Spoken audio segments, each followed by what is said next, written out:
là, nous disons, et ça va nous permettre de mettre Agé et Zacharie dans le contexte. Agé le prophète et Zacharie fils d'Ido le prophète prophétisèrent aux Juifs qui étaient en Juda et à Jérusalem au nom du Dieu d'Israël.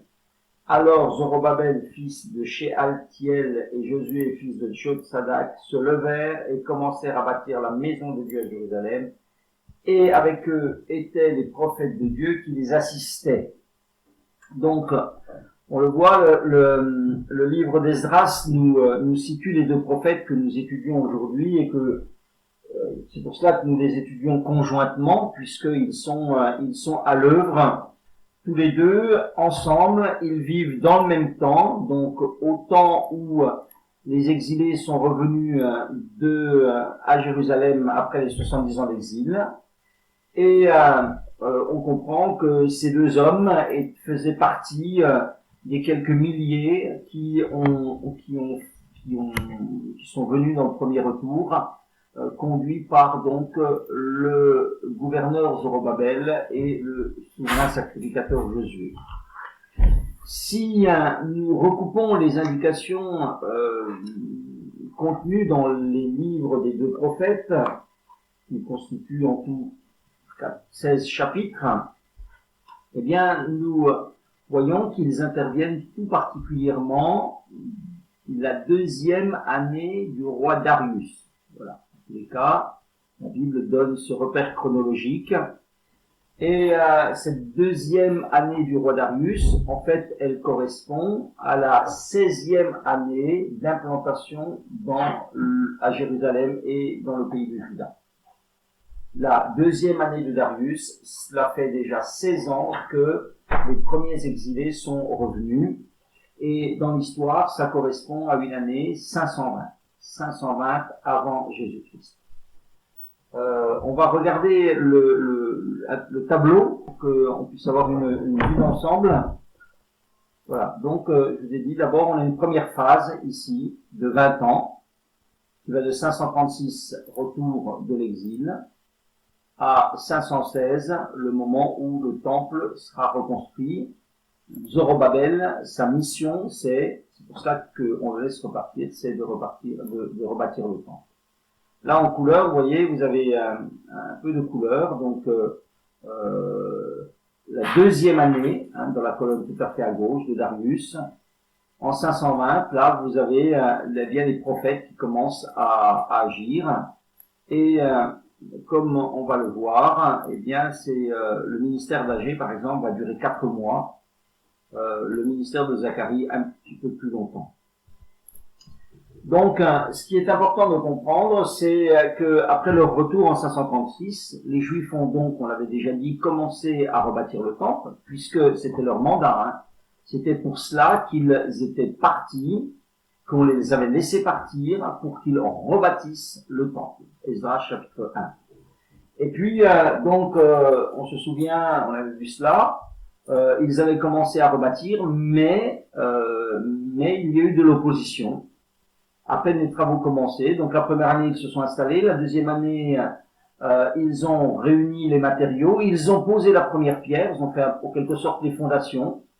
Et puis, il y a eu de l'opposition. Et puis, sous la menace des habitants du pays, ils ont dû arrêter de bâtir. Et ces travaux ont été stoppés pendant 14 ans. Voilà. Arrêt des travaux pendant 14 ans. Donc c'est très long, 14 ans. Donc pendant 14 ans, eh bien, le peuple a été là, il a un petit peu végété, il s'est installé pour lui-même et il ne s'est plus occupé, eh bien, du mandat, de la vision de Dieu, donc de construire le temple. Et c'est pour ça que Dieu, à un moment donné, au bout de 14 ans, enfin, de 14 ans d'interruption, 16 ans d'installation de pays promis, donc en 520, il utilise 2 prophètes pour les exhorter à reprendre la construction. Alors, comme vous disiez, les 2 prophètes, vous voyez que les prophéties, elles sont toutes datées, et elles nous aident donc à bien suivre l'évolution de la situation pendant cette 16e année.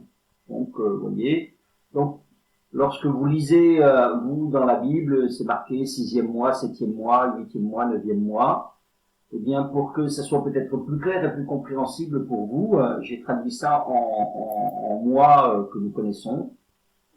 Et nous voyons là, eh bien, que AG, au mois d'août, commencera donc à appeler le peuple à se réveiller. Mais, comme vous le voyez, au-dessus de AG, j'ai déjà mis Daniel. J'ai mis Daniel, parce que si vous lisez dans Daniel au chapitre 9, vous savez que Daniel, je vous ai expliqué que Daniel, c'est cet homme de Dieu qui fait le pont entre les deux périodes.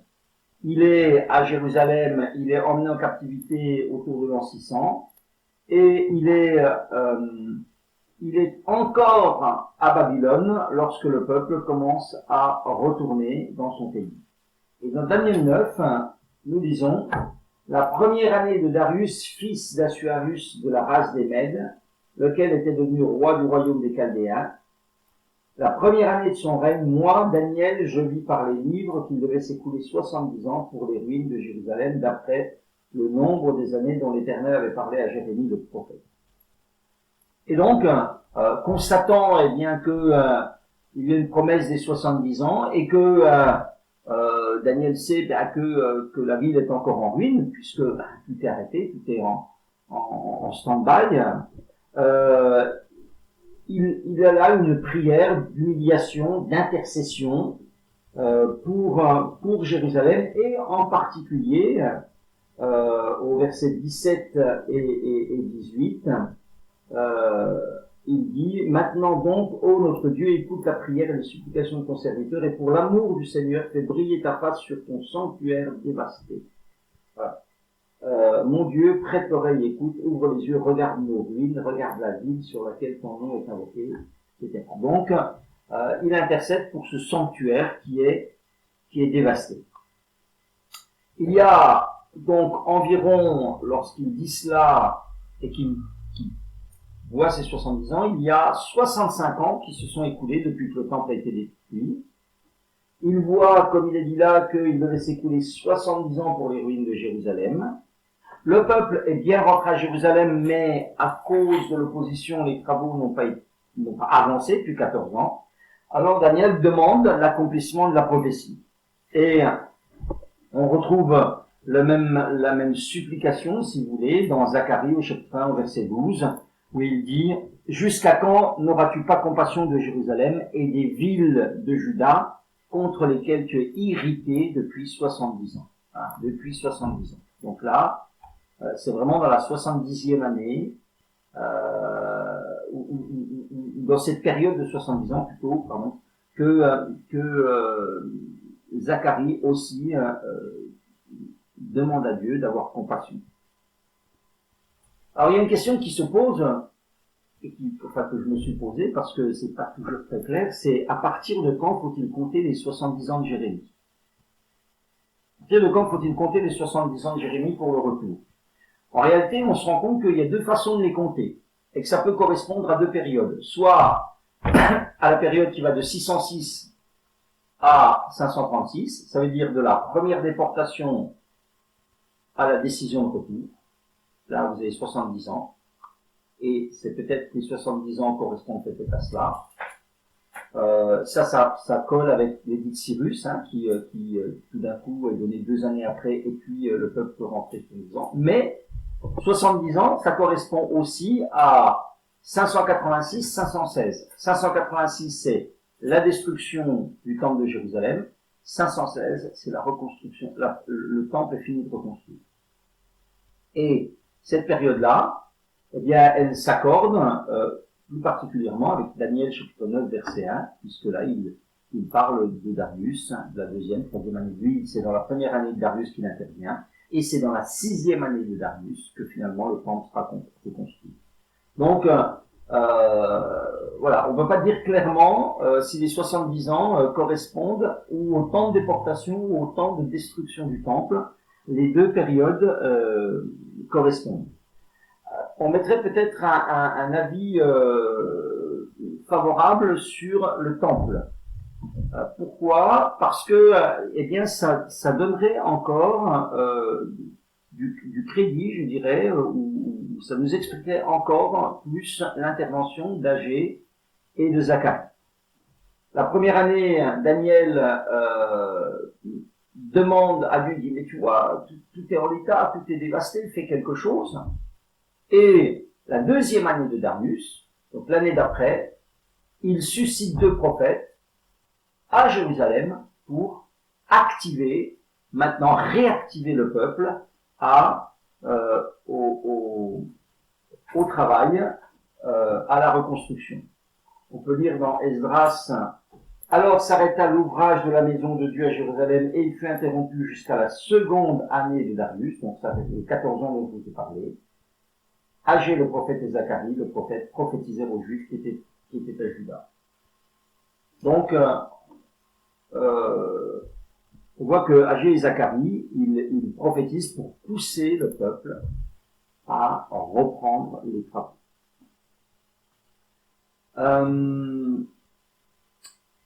Alors, maintenant, on va regarder un petit peu le déroulé des événements, puisque eh bien, on a des indications chronologiques et chez Agé et chez Zacharie.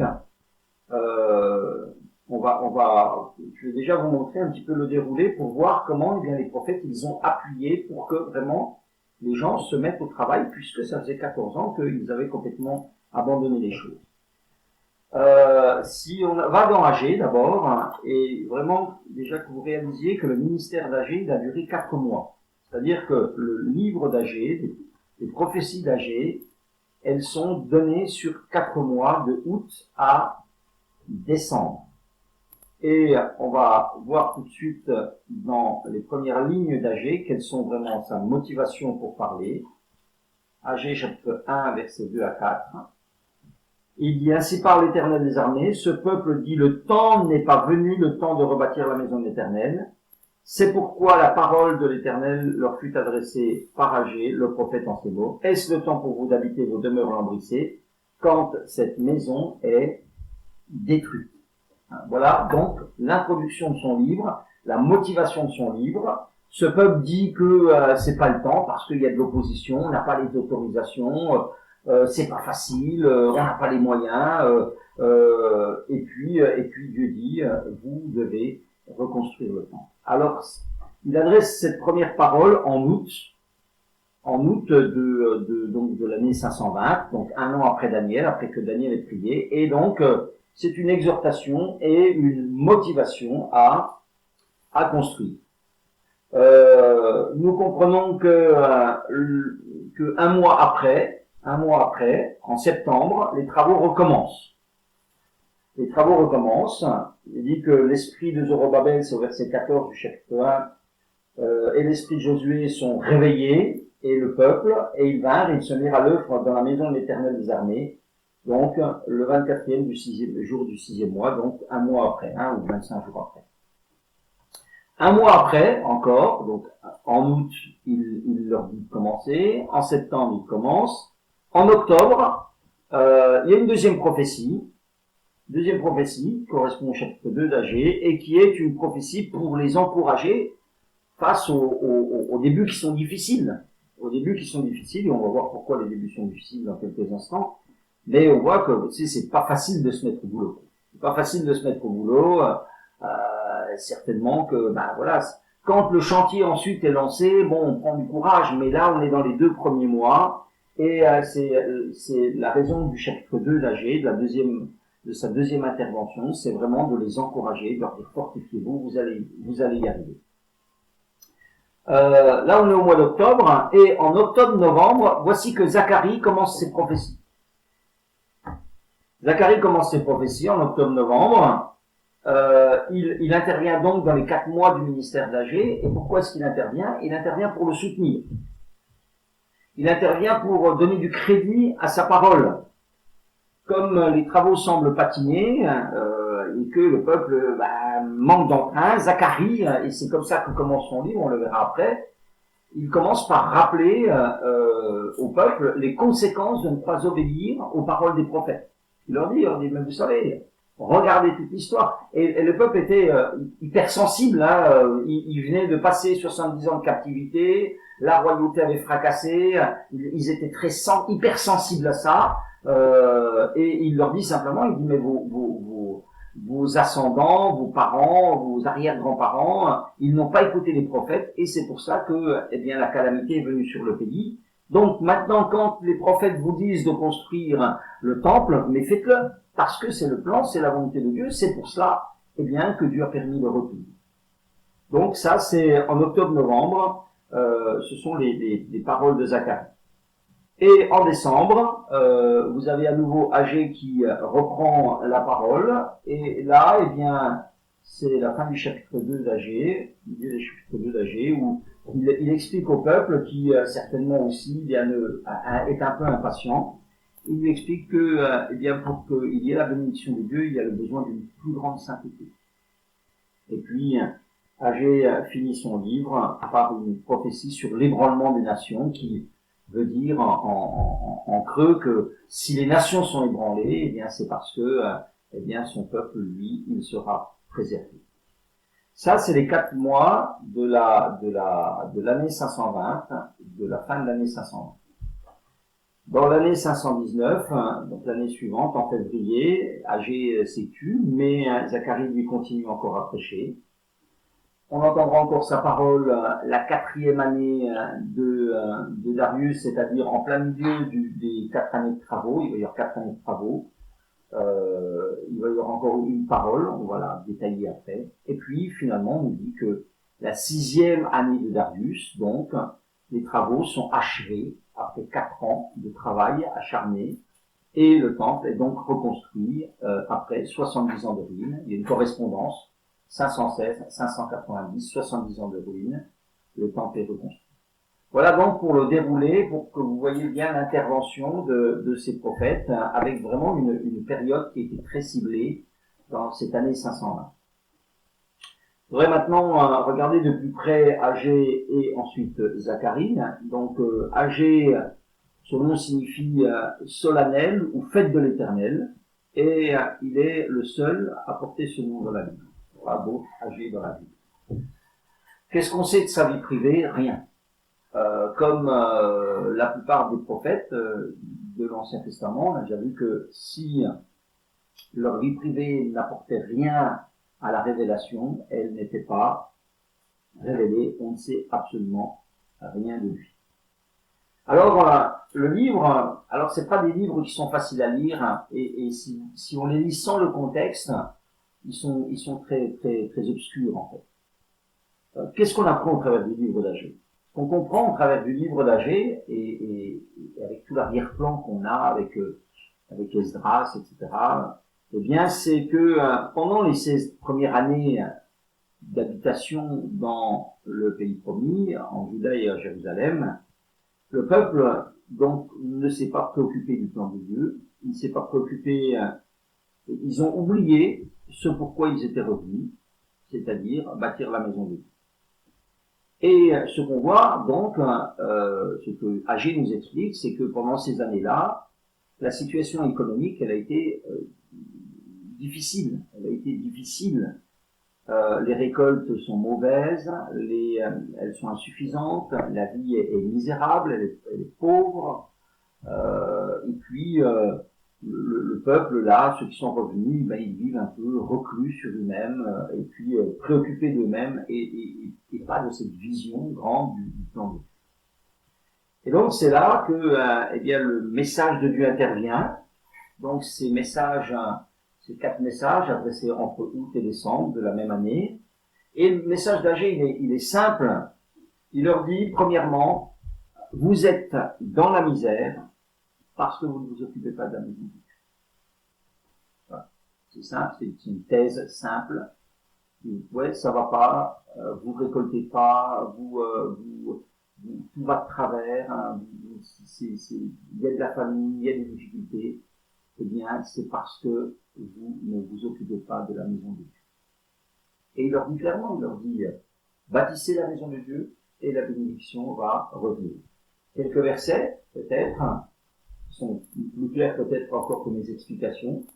Au chapitre 1 au verset 4, il leur dit, est-ce le temps pour vous d'habiter vos demeures lambrissées? Donc voilà, ils sont fait des belles maisons, quand cette maison est détruite. Ainsi parle maintenant l'Éternel des armées. Considérez attentivement vos voies. Vous semez beaucoup et vous recueillez peu. Vous mangez, vous n'êtes pas rassasié. Vous buvez, vous n'êtes pas désaltéré. Vous êtes vêtu et vous n'avez pas chaud. Le salaire de celui qui est à gage tombe comme un sac percé. Ainsi, par l'Éternel des armées, considérez attentivement vos voies, montez sur la montagne, apportez du bois, bâtissez la maison, j'en aurai de la joie, je serai glorifié, dit l'Éternel. Vous comptiez sur beaucoup et voici vous avez eu peu. Vous l'avez rentré chez vous, mais j'ai soufflé dessus. Pourquoi, dit l'Éternel des armées? À cause de ma maison qui est détruite, tandis que vous vous empressez chacun pour sa maison. C'est pourquoi les cieux vous ont refusé la rosée, la terre a refusé ses produits. J'ai appelé la sécheresse sur le pays, sur les montagnes, sur le blé, sur le mou, sur l'huile, sur ce que la terre peut rapporter, sur les hommes et sur les bêtes, et sur tout le travail de vos mains. Voilà qui est clair, me semble-t-il, sans appel.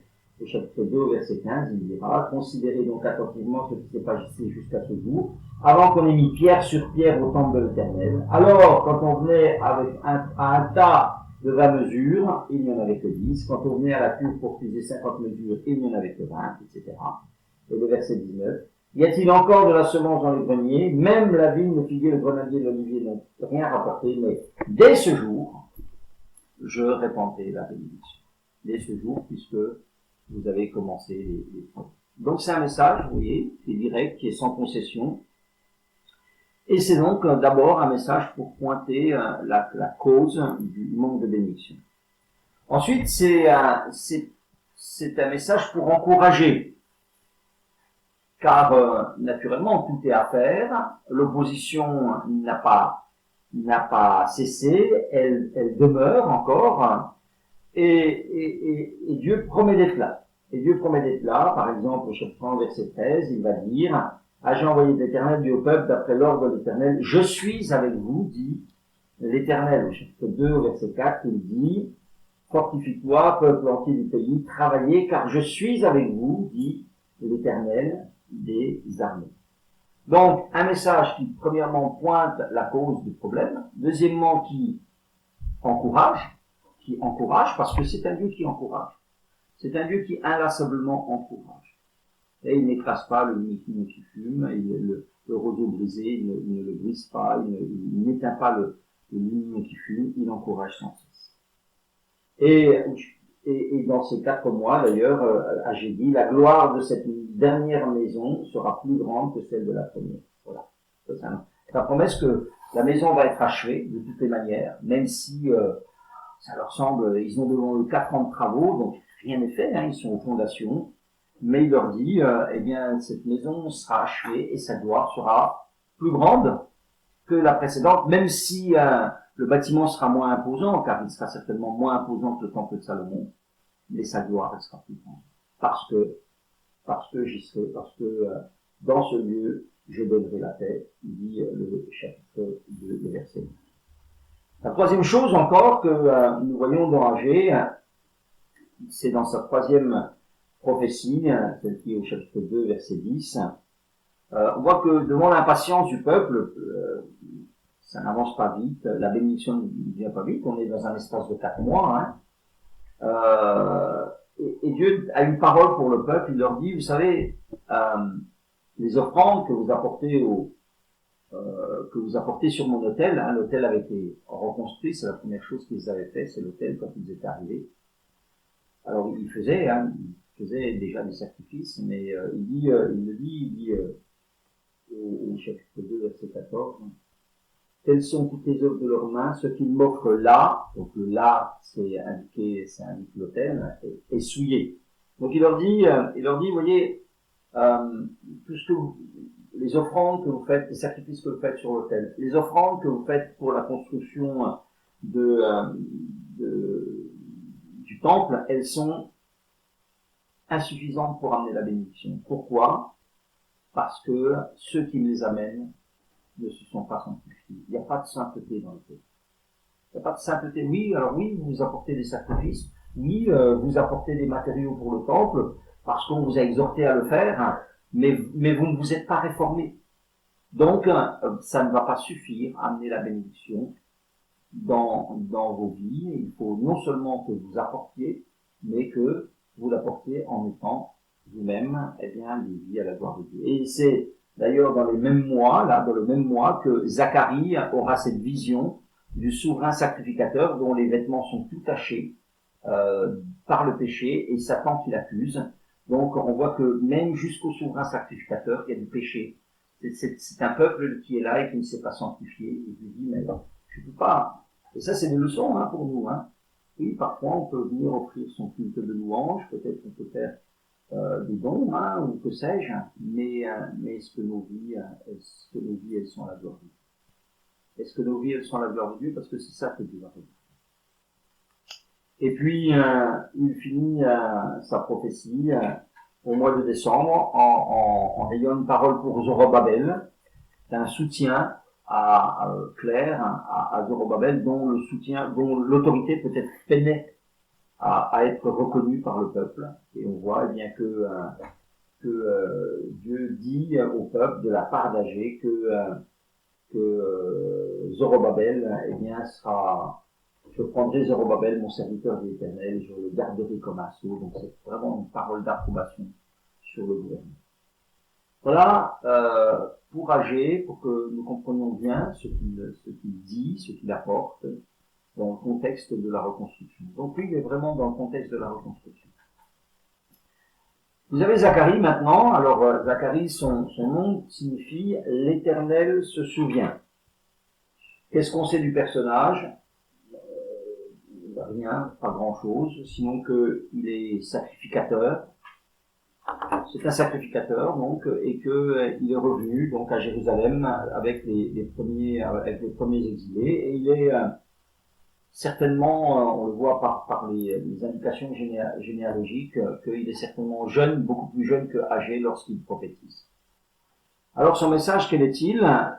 Eh bien, lui, il prend la parole, et Dieu le saisit et parle au travers de lui pour soutenir Agé. Mais on le voit que il ne va pas seulement, alors que Agé est vraiment concentré sur la construction, très rapidement, on va voir la deuxième partie du livre d'Agé, ça dépasse complètement le cadre de la construction et c'est vraiment une dimension prophétique dans laquelle il parle beaucoup de Jésus, on le verra après. Donc lui aussi, il a un message qui est résolument positif et résolument encourageant. Et à plusieurs reprises, vous trouvez qu'il dit que Dieu va rétablir Jérusalem et qu'il va habiter au milieu d'elle. Voilà. Je vais habiter au milieu de Jérusalem. Donc c'est vraiment très encourageant. Et cela, eh bien, on le voit, c'est visible, tout cet encouragement, on va le voir au travers du plan du livre. Donc le livre, vous allez vous pouvez le diviser en deux grandes parties, jusqu'au chapitre 8, eh bien, c'est des paroles pour le temps de la construction. Et puis du chapitre 9 au chapitre 14, donc les 6 derniers chapitres, sont des chapitres prophétiques pour des temps à venir, pour Jésus quand il est venu, et pour Jésus quand il va revenir encore plus tard. Donc il y a encore des choses que dit Zacharie qui ne sont pas accomplies. Alors en introduction, dans son livre, Zacharie il rappelle que c'est les premiers versets. On peut peut-être lire verset 4 par exemple. Donc, c'est de revenez à moi, dit l'Éternel des armées, je reviendrai à vous. Donc, il est là. C'est dans la période où ils ont commencé à construire. Dans les 4 mois, ils ont déjà commencé à construire et il dit revenez à moi. Donc, ça correspond à ce manque, cet état d'esprit qui n'est pas au rendez-vous. Oui, ils ont commencé, mais l'état d'esprit n'est pas au rendez-vous. Il dit, verset 4, ne soyez pas comme vos pères auxquels s'adressaient les premiers prophètes en disant ainsi parle l'Éternel des armées, détournez-vous de vos mauvaises voies, de vos mauvaises actions, mais ils n'écoutèrent pas, ils ne firent pas attention à moi, dit l'Éternel, vos pères où sont-ils? Et les prophètes pourraient-ils vivre éternellement? Cependant mes paroles et les ordres que j'avais donnés à mes serviteurs les prophètes n'ont-elles pas atteint vos pères? Ils se sont retournés et ils ont dit l'Éternel des armées nous a traités comme il avait résolu de le faire selon nos voies et nos actions. Donc, c'est vraiment les amener à prendre conscience, attention, ne recommencez pas une énième fois l'histoire passée. les prophètes vous disent des choses de la part de Dieu, mais écoutez-les, faites-le. Sinon, eh bien, vous aurez à nouveau, eh bien, des conséquences, manque de bénédiction. Donc, la parole, elle porte, et pour les encourager, donc, d'abord, et apparemment c'est dans une nuit même, dans une seule nuit, c'est très clair, mais il semble que dans une seule nuit, Zacharie a une série de visions, on en trouve 8 là, qui nous sont données entre le chapitre 1 et le chapitre 6, 7. Et alors je vais pas tout vous les détailler, mais simplement vous montrer le point que chaque fois elles ont un point d'encouragement. Donc il a déjà une vision avec 4 cavaliers qui reviennent et qui disent toute la terre est en repos. Donc toute la terre est en repos, donc Israël est dans une période de repos, il n'y a pas d'ennemis aux alentours, la construction peut se faire sans risque. Ça c'est la première. Chapitre 1, verset 16, il dit c'est pourquoi ainsi par l'Éternel, je reviens à Jérusalem avec compassion, ma maison sera rebâtie, le corps de l'eau sera étendu sur Jérusalem. Donc, la terre, c'est ça, hein, les 4 premiers cavaliers, ils disent, c'est la première vision qu'il a, et avec cette parole, mais la terre entière est en repos. Tout est stabilisé. L'empire des Mèdes et des Perses est en repos, donc vous pouvez construire ce temple sans risque.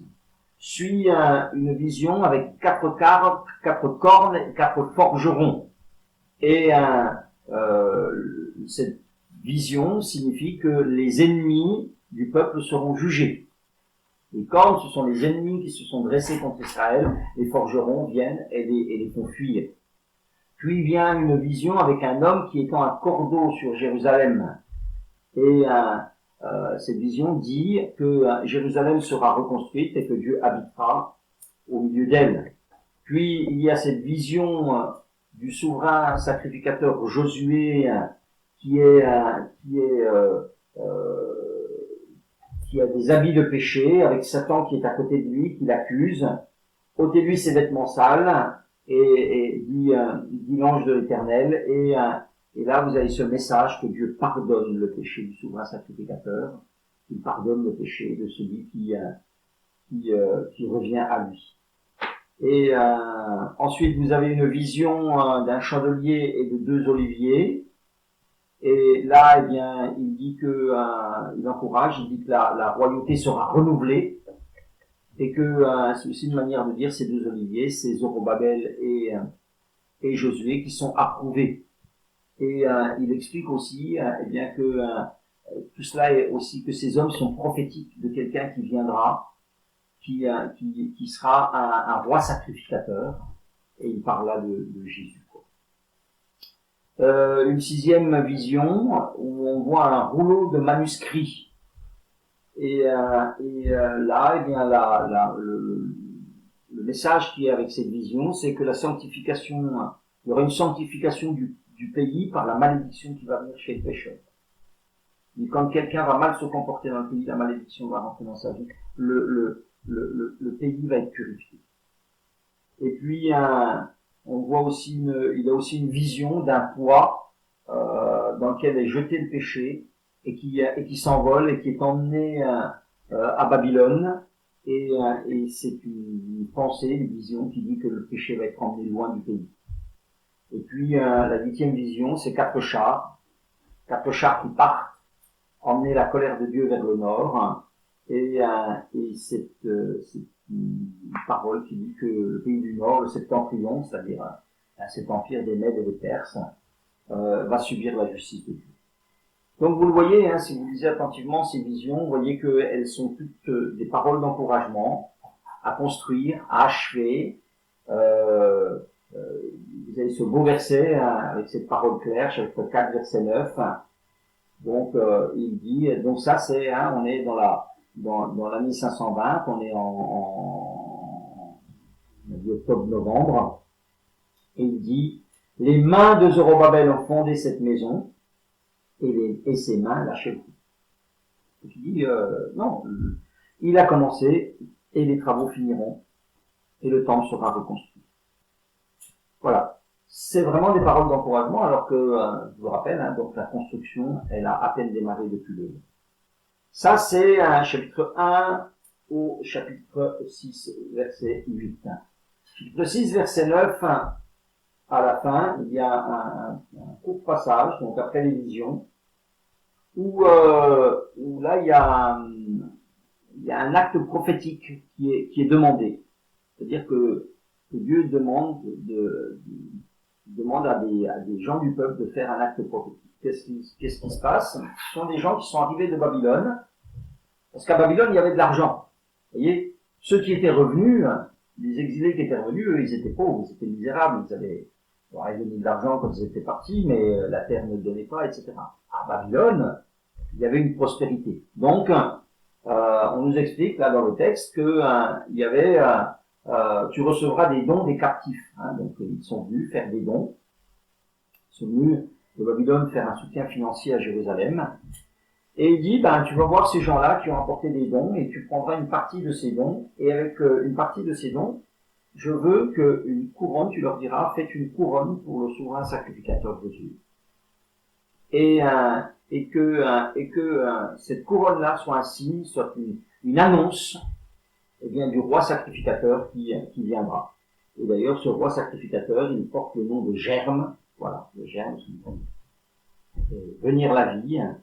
Et donc, ils expliquent Zacharie que Zacharie et que Zorobabel et Agé, que Zorobabel et Josué sont des préfigurations de Christ, que eux, ils ont le roi et le sacrificateur, mais Jésus, il sera à la fois roi et sacrificateur. Voilà, ça c'est dans l'année des travaux. Et puis, après, au chapitre 7, la 4e année de Darius, c'est 2 ans avant la fin des travaux, en plein milieu des travaux. Là, vous avez 2 chapitres, chapitre 7, chapitre 8, où il est question de jeûne, de jeûner. Chapitre 7, verset 5,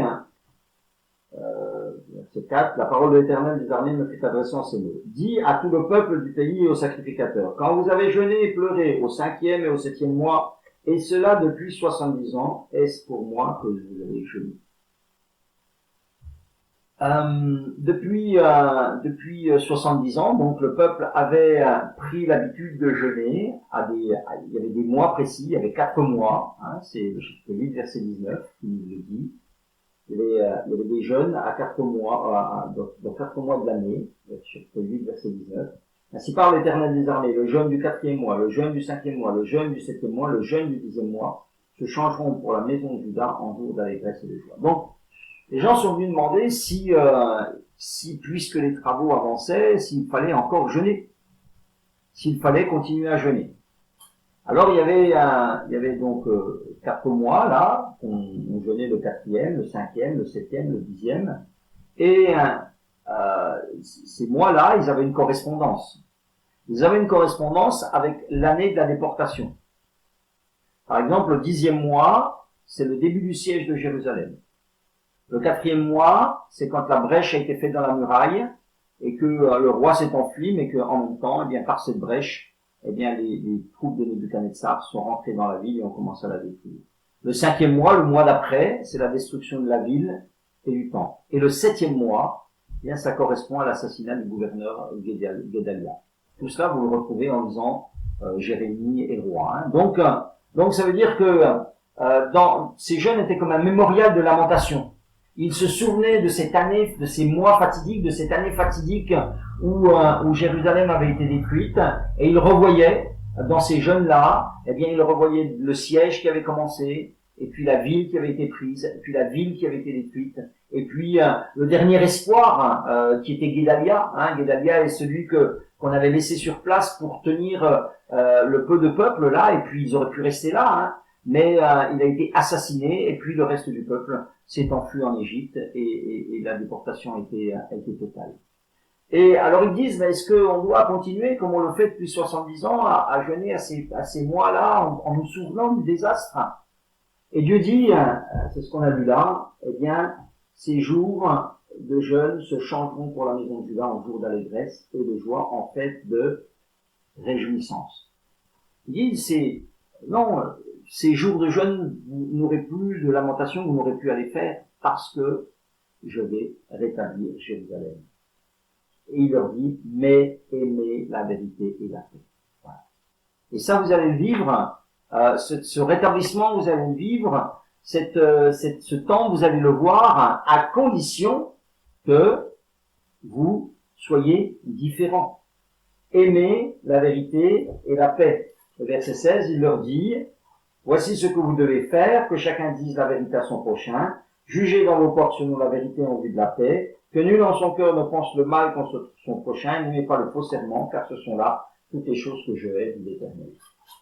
Il n'y a pas besoin de vous dire que ces choses, naturellement, elles sont applicables à nos vies largement. Ce que l'Éternel demande de toi, c'est que tu pratiques la justice, voilà, ainsi par le Michée en son temps, et puis ici, il dit, aimez la vérité, aimez la paix. Voilà.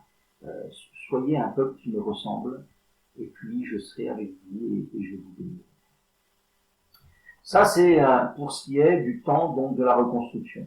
Et puis, donc on l'a vu, la 6e année de Darius, le temple est achevé, il y a une dédicace du temple, et l'année qui suit, on le voit dans le livre des Grâces, l'année qui suit, le premier mois, on fait la Pâque, dans le temple remis. Mais Zacharie ne s'arrête pas là. À partir du chapitre 9 jusqu'au chapitre 14, vous avez encore quelques chapitres qui sont là, pas datés pour le coup. Vous n'avez pas de date, on ne sait pas quand est-ce qu'il les a écrits, peut-être à la fin de sa vie, on ne sait pas. Et là, vous avez de toute évidence des prophéties pour des temps très éloignés par rapport à lui. Vous avez deux parties qui commencent par oracle.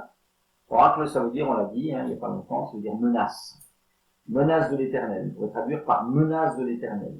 Chapitre 9, ça commence comme ça, menace de l'Éternel sur le pays de Hadrach. Alors le pays de Hadrach, on ne le situe pas très bien, mais quand on voit la description de ce qu'il dit ensuite, ça correspond à tout un tas de nations voisines d'Israël qui ont été ennemies par là du Damas, du Liban, du pays des Philistins. Et puis, vous avez au chapitre 12 aussi, oracle, parole de l'Éternel sur Israël. Donc, menace de l'Éternel sur les nations alentours et menace de l'Éternel sur Israël. Chapitre 9 à 11, dans cette partie, vous avez surtout des éléments, en tous les cas je retiens que ceux-là ce soir, ça serait trop difficile à voir là. Mais là, vous avez des choses qui nous parlent de la première venue de Christ. Vous avez des prophéties sur la première venue de Christ. C'est là que vous avez cette fameuse prophétie, chapitre 9, verset 9, « Sois transporté d'allégresse, fille de Sion, pousse des cris de joie, fille de Jérusalem. Voici ton roi vient à toi, il est juste et victorieux, il est humble et monté sur un âne, le petit d'une ânesse. » C'est ce que Jésus va faire dans la semaine avant sa mort, qu'on appelle la semaine sainte. Il va rentrer dans Jérusalem, sur cette année, il accomplit cette prophétie de Zacharie. Vous avez au chapitre 11 aussi, ces paroles extraordinaires, et verset 12, « Et ils pesèrent pour moi mon salaire, 30 cycles d'argent. L'Éternel me dit, jette-le au potier, ce prix magnifique auquel ils m'ont estimé. Et je pris les 30 pièces d'argent et les jetai dans la maison de l'Éternel pour le potier. » Et vous savez que là, en l'occurrence, c'est Judas qui va accomplir cette parole. 30 pièces d'argent, c'est le prix de sa trahison.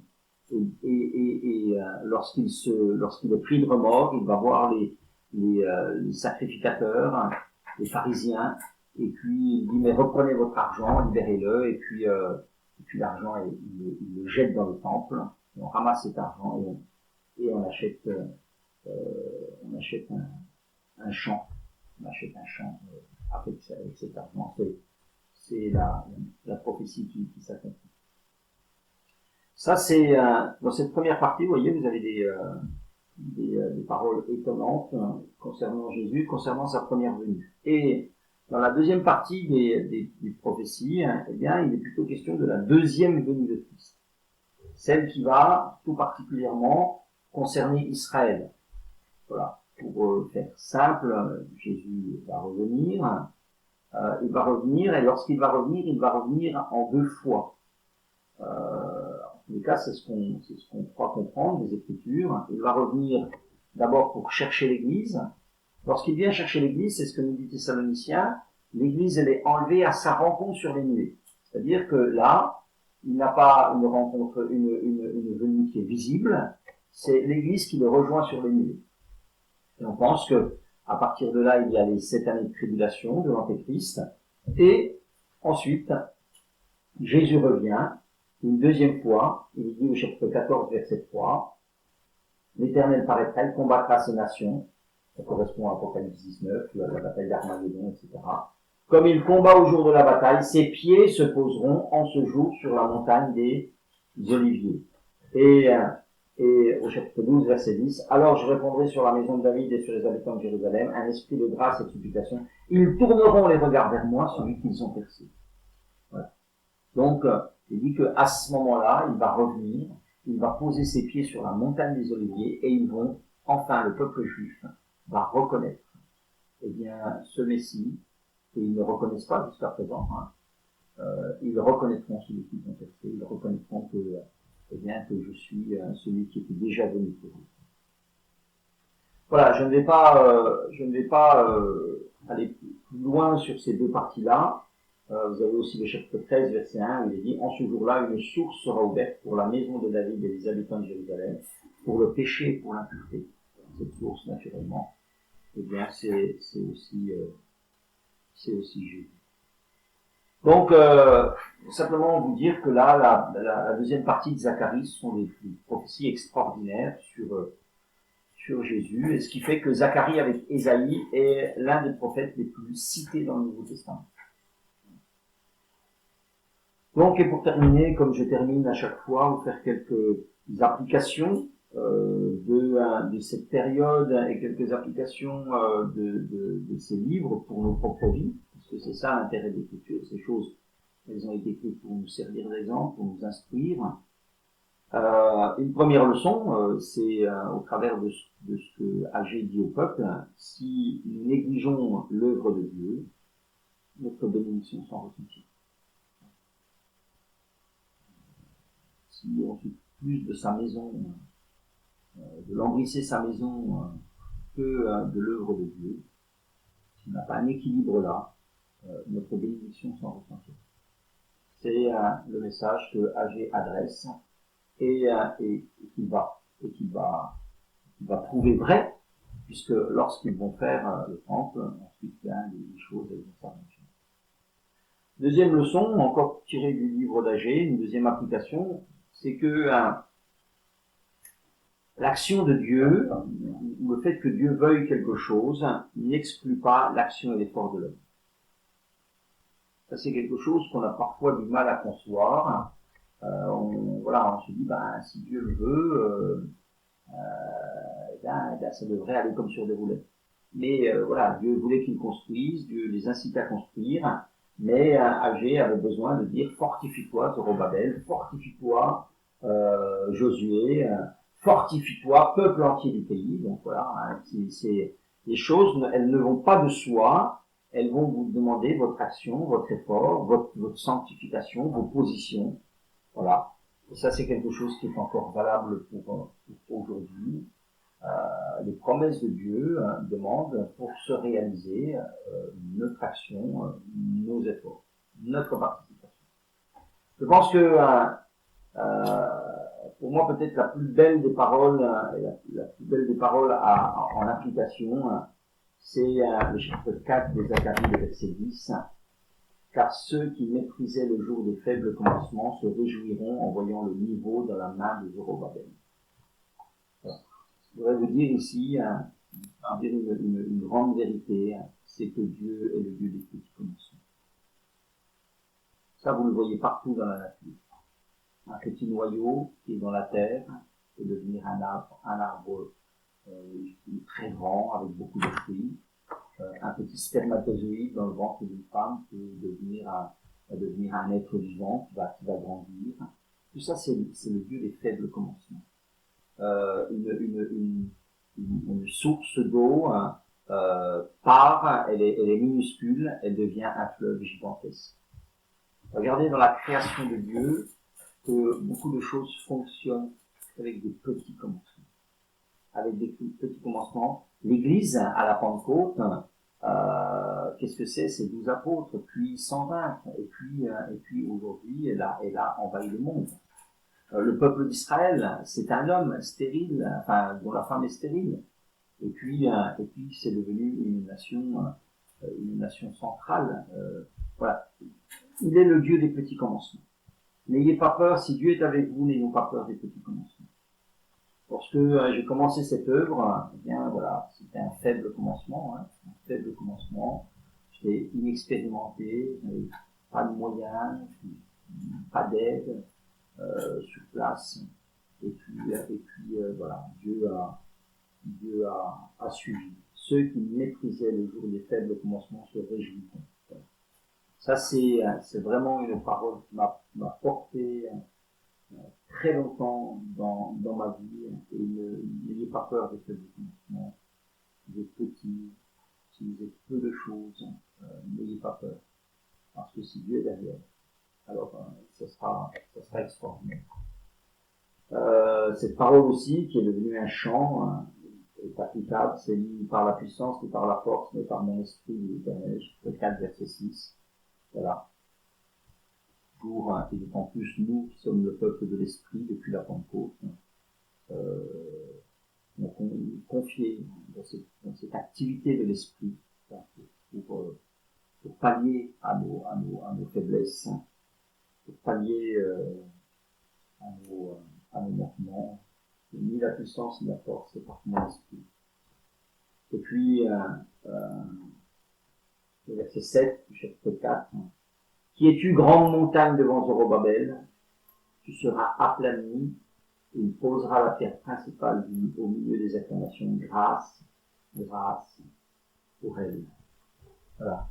Dieu dit que Zorobabel s'était levé pour bâtir, il s'est laissé réveiller par Dieu, et on voit que Dieu soutient merveilleusement ceux qui se lèvent pour lui, et ça, c'est quelque chose de soutenu. Voilà quelques leçons, il y en a certainement d'autres, quelques applications que vous pouvez faire vôtres. Négligez l'œuvre de Dieu, votre bénédiction s'en ressentira. Faire l'œuvre de Dieu n'exclut pas vos efforts, vos positions. Dieu est un Dieu de faible commencement, n'ayez pas peur de faible commencement. Il commence et il achève. Et toute l'histoire biblique, l'histoire la leçon de la nature nous montre cela. Voilà. Il donne son esprit. Il donne son esprit et c'est par son esprit qu'il peut faire de grandes choses. Et Dieu soutient merveilleusement ceux qui se lèvent pour lui. Qui es-tu, grande montagne devant Zorobabel? Amen.